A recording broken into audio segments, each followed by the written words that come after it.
هما لسه 3 سنين ولا سنتين؟ بص يا صديقي، كلية ضباط احتياط أو فترة التجنيد بتاعتك كظابط احتياط في الجيش، الفترة دي بتبقى ماشية كده: 6 شهور كلية ضباط احتياط، 8 شهور ملازم، 10 شهور ملازم أول. زمان كانت 16 شهر.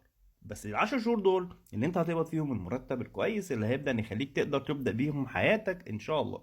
فما تضيعش فلوسك واعمل فولو للاكونت ده، لان انا متأكد انك هتستفاد مني في يوم من الايام. انا دلوقتي خلصت الجيش ولكن شغال في مجال البرمجة والموبايل ديفلوبمنت، وغالبا يعني هفيدك في يوم من الايام. بالنسبه برضو عشان في كاس كتير سالت على المرتب يا صديقي رقم كويس وكويس جدا جدا جدا جدا كمان، بس انا ما ينفعش اتكلم واقول ارقام لاسباب كتيره جدا. اولها ان دي معلومات مش ينفع اي حد يطلعها. يعني ممكن دلوقتي حد مش عايز يقول لحد هو بيقبض كام وهو ظابط احتياط، تمام.